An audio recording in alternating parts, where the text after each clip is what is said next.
intro music was brought to you by the fabulous DJJ, which, try saying that 10 times fast. I didn't think that one through. Hey, this is Shar, and I'm introing the podcast today like a boss, even though Jen says I have ADHD, but I'm not getting derailed.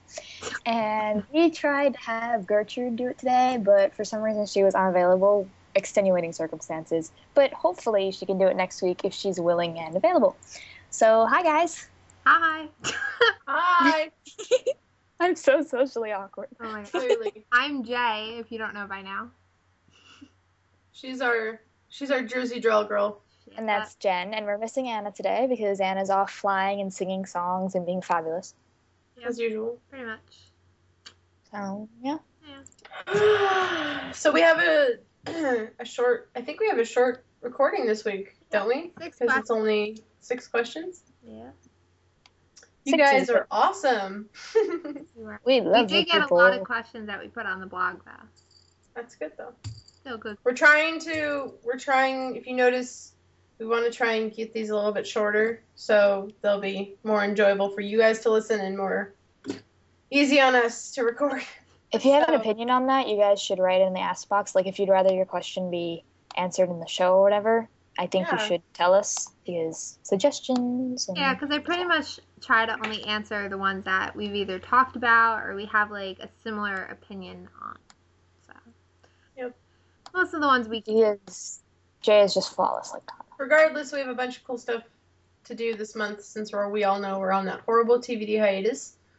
We have a lot of different stuff that we're running by each other, and we're going to finalize them hopefully by next week and get started on it. And we're on YouTube. Yeah. And we're on YouTube. We are on. Thanks to Jay and her tireless hours while putting stuff on YouTube.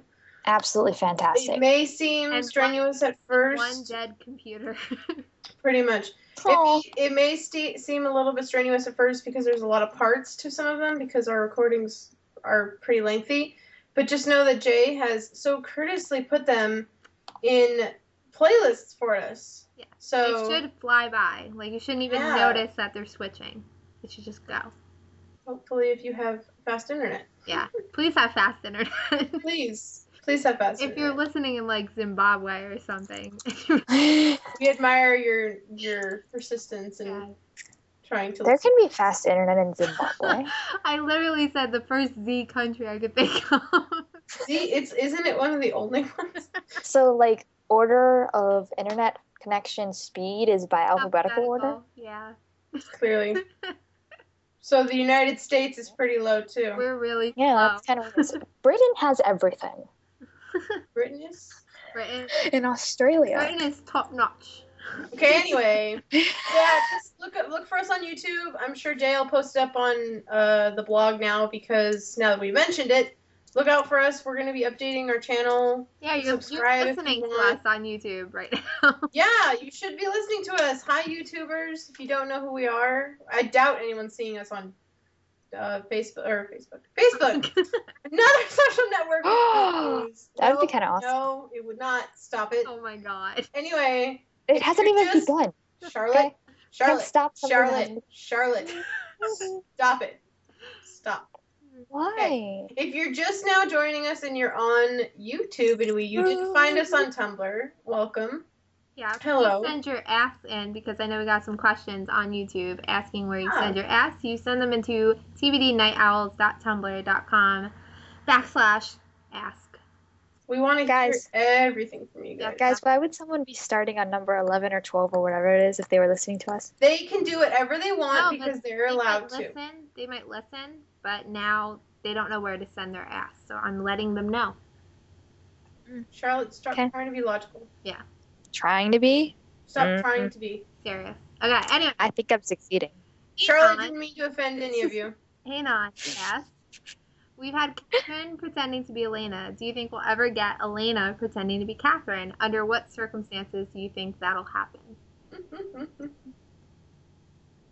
Heartbeat question, like, seriously, how can nobody but Elijah hear her heartbeat? Right. I do not understand I'm starting this concept. to believe that Elijah is the smartest vampire. I mean, I already believe that. Yeah, I pretty much believe that. Starting to really, really believe it now. I think, like, oh my God, imagine when they're both vampires.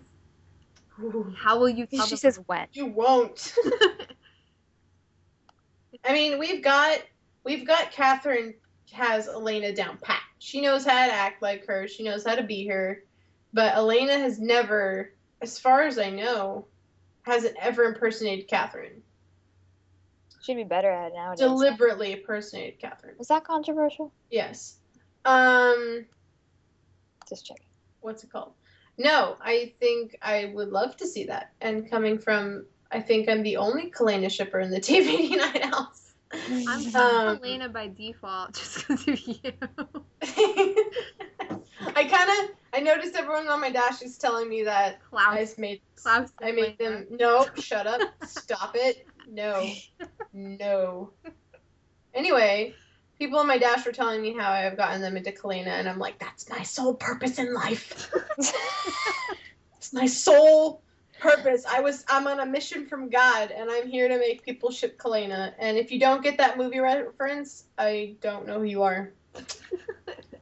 You have to get that movie reference to be my friend. The awkward moment. We're on a mission from God. What's that from? Someone find out what that's from, and I don't know. I'll do something for you. I don't know. Wow. We're on a mission from God.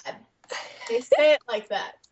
Anyway, Catherine and Elena, I'd love to see them just have a scene where they're contemplating, like, okay, I'm gonna be you for today, and then you can be me, and we're gonna go at it and see how many people we can totally screw with, and it'll work. Jade apparently doesn't know who she is. And the irony of her saying that is that her name comes up as Jen on my Skype. And we forgot to mute our Skypes. We're sorry for the really annoying noises. Yeah. Anyway. We know you guys were complaining about that, so mute your Skypes, ladies. I have headphones in. That's not a problem. It's a problem. Anyway. It's not a problem. Yeah, I'd like to see Elena pretending to be Catherine, because Catherine's risked her life to save Elena, so I think it'd be nice to see it. I think it would just be cool to see, like, because she'd probably be nervous about it first, or blah, blah, blah, whatever, and she'd probably do better than expected, because that usually happens, and then somebody would probably make a derogatory comment about her actually being very good at it, and she'd be like, shut up, I'm not like Catherine. I'm picturing, like, the beginning, her acting like Hermione, pretending to be Bellatrix, and then her actually, like, being really good at it. Oh my gosh. Let this happen. Oh my god. Anyway, Anon asked, will you discuss the similarities between Rose and Caroline? Whoa, Charlotte. Whoa, okay. I think if Caroline were to live as long as Rose, she would be a lot like her.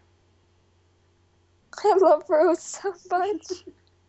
Where did the similarities from Caroline and Rose come from? I know. I've always seen Caroline and Lexi. Yeah, I always see Caroline and Lexi, but never Rose and Caroline. That's interesting.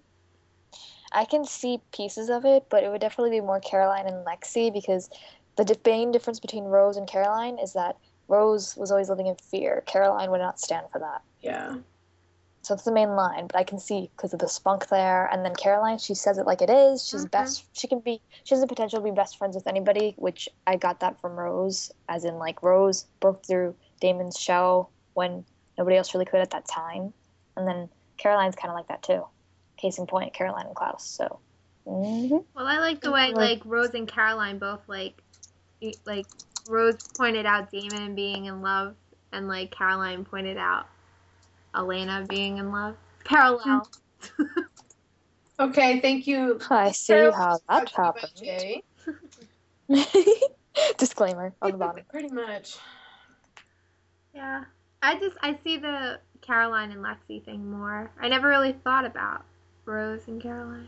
I'm interested to see, because Caroline's still living like she's a 17-year-old.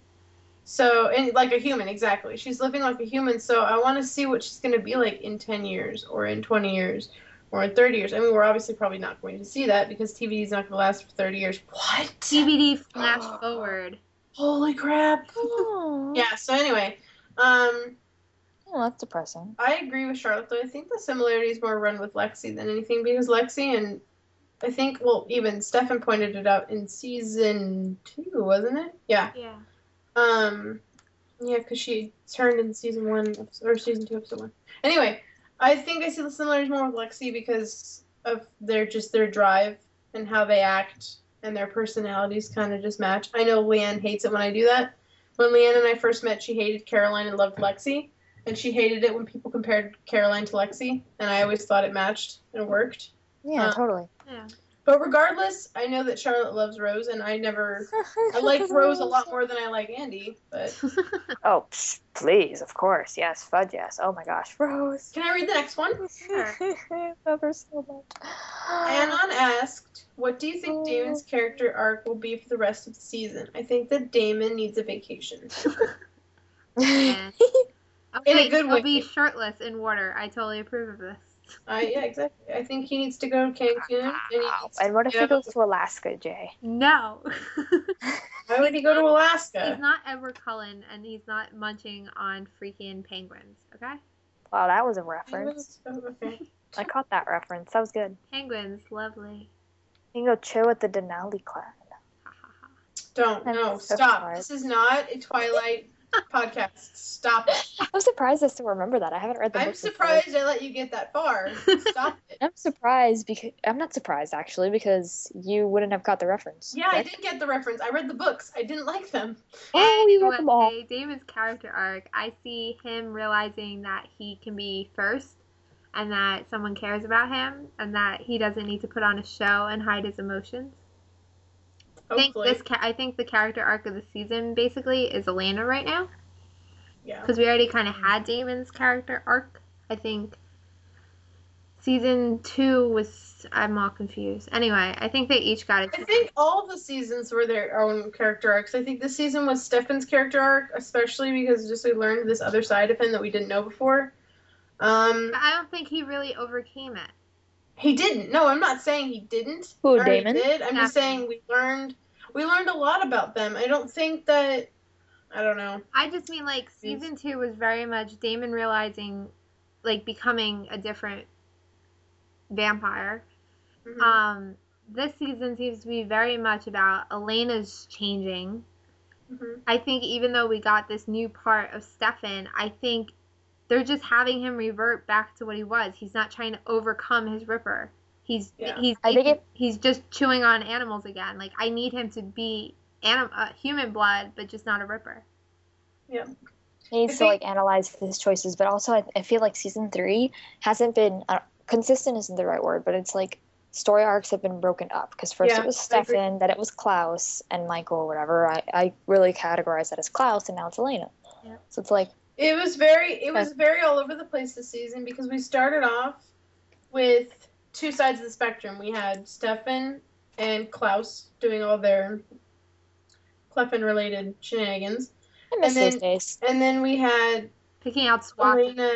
We had Elena and Damon, who were they were a lot more distraught and lost than we thought they were. And I think we're slowly realizing that more, is that the beginning of the scene started off a lot more lost than what we thought it was. Because I'm thinking about the season premiere now, and just how everything started, it just seemed like they were a whole lot of confused. They didn't spend a summer acknowledging the problems. They spent a summer trying to find more problems. They spent a summer trying to find Stefan, which makes sense. You know, it makes me wonder, what did they do that whole time? That's what I'm saying. You know, they were searching for Stefan, and you had Damon trying to cover up the real Stefan to Elena because he didn't want to hurt her, and then Elena was digging around with her nose, getting in things she wasn't supposed to be part of, and it got a whole lot of messy. And when we jumped in, it was really not the way we expected it to be. I mean, nothing is exactly how we expect it to be because we can't predict the writers, but I think that to sum it up,